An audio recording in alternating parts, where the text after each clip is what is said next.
Bonjour et bienvenue sur notre chaîne d'information Sahel 24 Info. Nous vous remercions de votre fidélité. Bonjour et bienvenue sur France 24 et sur Radio France Internationale pour une interview avec le ministre des Affaires étrangères du Niger, Assoumi Massoudou. Bonjour Monsieur le Ministre. Bonjour. Et avec moi pour cette interview, Christophe Boisbouvier de RFI. Monsieur le Ministre, bonjour. Bonjour. Monsieur le Ministre, le président français Emmanuel Macron a annoncé le départ du Mali des forces de l'opération Barkhane et de l'opération Takuba. Il a estimé que cela prendrait de 4 à 6 mois. Ce vendredi, la junte a réagi en, je la cite, invitant la France à retirer sans délai les troupes de Barkhane et de Takuba. Quelle est votre réaction à ce qu'on peut appeler une mise en demeure ? Bon, je n'ai pas de réaction à cela. Moi, je m'en tiens au fait que, en toute responsabilité, ces forces-là quitteraient le Mali de manière ordonnée. Puis c'est tout ce que j'ai comme commentaire. Je n'ai pas de... Par contre, ce qu'elles vont créer, nous connaissons ce que ça va entraîner pour le Niger. C'est-à-dire que vous savez qu'aujourd'hui, nous avons une accalmie à la frontière du Mali. Dans le nord Tillabéri, nous avons une accalmie. Parce que de l'autre côté de la frontière, vous savez que nous n'avons pas de force malienne, nous n'avons pas d'armée malienne. De ce côté-là de la frontière, nous avons l'armée française et les groupes terroristes. L'armée française, Takuba et les groupes terroristes. Et aujourd'hui, nous avons une accalmie sur cette zone à cause du travail efficace mené par Takuba et par Barkhane. Et évidemment, leur retrait va entraîner une pression plus importante sur nous, alors qu'aujourd'hui, nous avons l'essentiel de nos forces vers la frontière burkinabé, parce que l'action des forces françaises et des forces européennes nous a permis d'avoir l'accalmie, l'action efficace, bien sûr.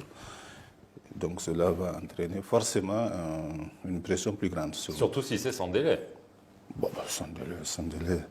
Je maintiens au fait que des troupes se déplacent de manière responsable. Je ne m'attends pas et je ne souhaite pas faire le commentaire là-dessus. Je ne crois pas que des gens qui n'existent pas dans cette zone pourraient les faire partir sans délai. Donc, nous avons de notre côté de la frontière cette pression-là qui va s'accroître et nous pensons que cela nous commande à assurer davantage, à avoir un souci encore plus fort de la sécurité de notre pays. La frontière du Mali avec Niamey, cette zone où se trouvent les combattants de l'UIGS, les terroristes, c'est à 200 km de Niamey. De ce côté-ci, vers le Burkina, les combattants de l'UIGS qui se trouvent au Burkina sont à moins de 100 km de Niamey. Ça nous donne une responsabilité plus grande. Vous comprenez que pour nous, la défense de cette zone est une priorité absolue. La responsabilité du président de la République et du gouvernement, c'est d'assurer et de donner la sécurité aux populations. C'est ça notre responsabilité. Et c'est pourquoi nous accueillons tout allié, tout ce qui viendra nous renforcer et renforcer notre sécurité sur cette ligne. Et que les forces européennes et françaises viennent jouer un rôle de cordon sanitaire sur cette frontière-là, avec le vide qui sera créé dans cet espace-là, il va de soi que cela augmente notre sécurité sur une zone où nous tenons qui est à 200 km de la ville de Niamey, la capitale de notre pays. Mais est-ce que la junte, quand même, ne se bat pas contre les djihadistes ? Est-ce que vous avez l'impression qu'ils veulent peut-être discuter avec eux ? Avec le départ des Français dans cette zone, il va de soi que les terroristes, ce sera un appel d'air pour eux.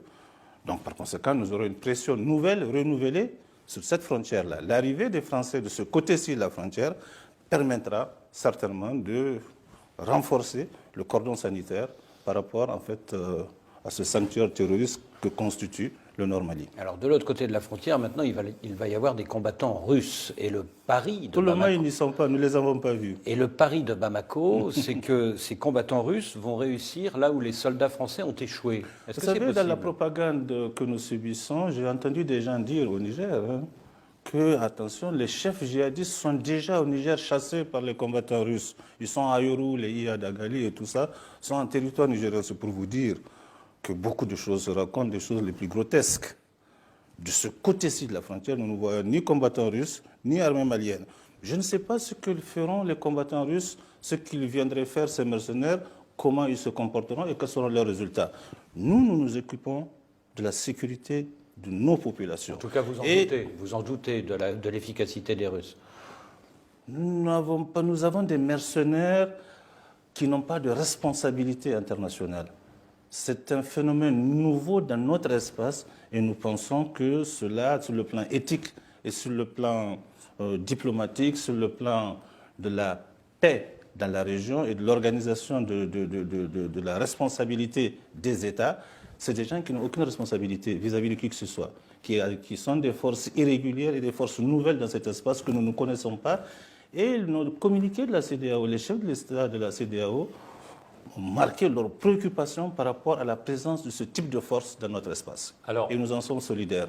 Voilà. Alors, en parlant de forces régulières, le départ de Takuba et de Barkhane, surtout s'il est sans délai, ça veut dire que des milliers de soldats français vont désormais s'installer au Niger. Je ne connais pas le nombre. Dans le principe, ils sont 2500 au Mali. Je n'en connais pas le nombre. Les questions seront discutées maintenant de manière... Il s'agit d'une articulation, d'une restructuration qui est en train de se faire. Les discussions seront engagées avec les autorités militaires du Niger et puis les autorités militaires des autres pays de la sous-région pour voir comment les articuler. Pour le moment, c'est dans le principe. Nous, dans le principe, nous sommes prêts à accueillir les forces européennes, les forces spéciales européennes, y compris françaises, sur notre territoire. Et nous pensons, et nous le faisons en toute responsabilité, nous pensons qu'elles contribueront, compte tenu du vide qui sera créé de l'autre côté, à renforcer, avec nos forces, à renforcer nos capacités de défense pour assurer la sécurité de nos populations. Alors, fin 2021, à Terra, en novembre, un convoi militaire français a été pris à partie violemment par des civils. Il y a eu 3 civils nigériens tués. Donc, est-ce qu'en amenant, peut-être pas des milliers, mais en tout cas des centaines de soldats français, des bases supplémentaires françaises, est-ce que vous ne prenez pas un risque politique parce que le sentiment anti-français pourrait être exacerbé? Vous savez ce qu'on a dit aux jeunes de Terra? On leur avait dit que le convoi français qui c'était le 31e convoi ou 33e ou quelque chose comme ça, c'était un convoi habituel, mais cette fois-ci, ce convoi apportait des armes pour les terroristes. Et les gens ont cru, tout à l'heure je vous disais que les gens ont cru qu'Iyad était en territoire nigérien dans la ville d'Ayoru, parce qu'il a été chassé par les Russes. Vous voyez comment la puissance et l'effet dévastateur rapide de certains types de communication. En ce qui concerne le sentiment anti-français, d'abord, premièrement, nous n'avons pas actuellement d'accord de défense avec qui que ce soit. Les accords de défense supposent qu'il y ait quand un pays est attaqué, l'autre vient à sa rescousse. Ici, il s'agit d'une entreprise commune de lutte contre le terrorisme que nous menons avec beaucoup de pays, y compris européens comme africains. Nous avons signé des accords de coopération sur la sécurité avec l'Allemagne, avec les États-Unis, avec la France. C'est les mêmes types d'accords de coopération qu'on a signés. Et ces accords-là ne sont pas soumis tels qu'ils sont. C'est des accords de défense qui sont soumis au Parlement. Ceux-là, non, ne sont pas soumis au Parlement. Mais pour cette fois-ci, compte tenu de la propagande qui est menée à propos du sentiment anti-français, à propos du peuple nigérien qui serait contre la présence de forces étrangères sur notre pays, le président de la République, bien qu'il n'y ait pas d'obligation de saisir le Parlement, a demandé au Premier ministre d'engager la responsabilité du gouvernement au Parlement sur cette question. Donc cela sanctionnera un débat parlementaire qui sera sanctionné par un vote et le gouvernement engagera sa responsabilité. Donc voilà ce qu'on fera et on verra. La représentation nationale, c'est celle-là qui représente le peuple nigérien. Nous sommes un pays démocratique et où l'exercice démocratique se fera dans l'enceinte privilégiée pour l'expression démocratique, l'expression des représentants du peuple. Et puis maintenant, les gens verront ce que pensera le peuple nigérien, ce qu'il en pense. Donc voilà, nous sommes dans un pays démocratique et la démocratie s'exprimera par rapport à cela. Nous engageons notre responsabilité sur cette question et donc il y aura un vote parlementaire et on verra. Le Niger est un pays démocratique, mais l'Afrique de l'Ouest est frappée par une contagion de coups d'État. Oui. Votre pays en a connu 4 depuis l'indépendance. Il a connu une dernière tentative en avril dernier. Est-ce que vous prenez ce risque au sérieux ? Mais disons que ce risque peut toujours exister, bien entendu. C'est-à-dire qu'il y a... Mais le coup d'État n'est jamais une question technique. C'est toujours une question politique. Et nous savons que les conditions les conditions actuelles au Niger, les conditions d'expression démocratique, de fonctionnement de nos institutions, la solidité de nos institutions est telle que nous ne pensons pas que le peuple nigérien ait un sentiment de rejet au point où cela créerait des circonstances favorables à un putsch. Ce qui s'est passé au Mali, les 2-3 putschs qu'il y a eu depuis 2012, c'est la faillite totale de l'État face à un pays qui a perdu le 2/3 de son territoire. Au Burkina Faso, c'est aussi un pays, vous savez bien que le président Roch Kaboré, on ne lui reproche même pas la corruption, le népotisme ou quoi que ce soit.